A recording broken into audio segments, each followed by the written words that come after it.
Quizá porque mi niñez sigue jugando en tu playa y escondido tras las cañas duerme mi primer amor. Llevo tu luz y tu olor por donde quiera que vaya, y amontonado en tu arena guardo amor, juegos y penas.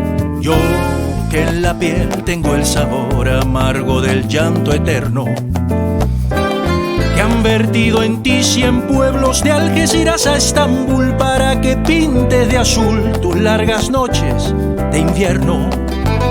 Y a fuerza de desventuras tu alma es profunda y oscura, y a tus atardeceres rojos se acostumbraron mis ojos como el recodo al camino.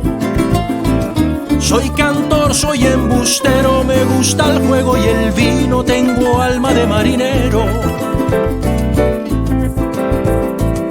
¿Qué le voy a hacer si yo nací en el Mediterráneo? Nací en el Mediterráneo.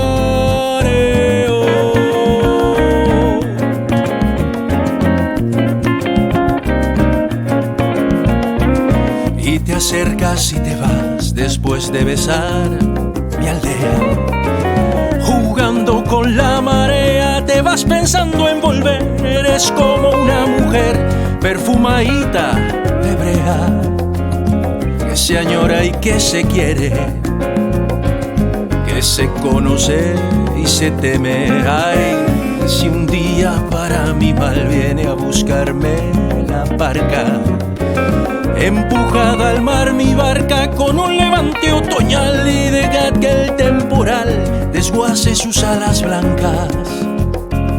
A mí enterradme sin duelo en medio del mar y el cielo, y en la ladera de un monte más alto que el horizonte quiero tener buena vista.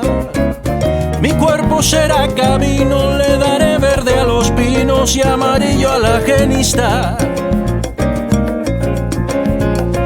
Cerca del mar, porque yo nací en el Mediterráneo. Nací en el Mediterráneo. Nací en el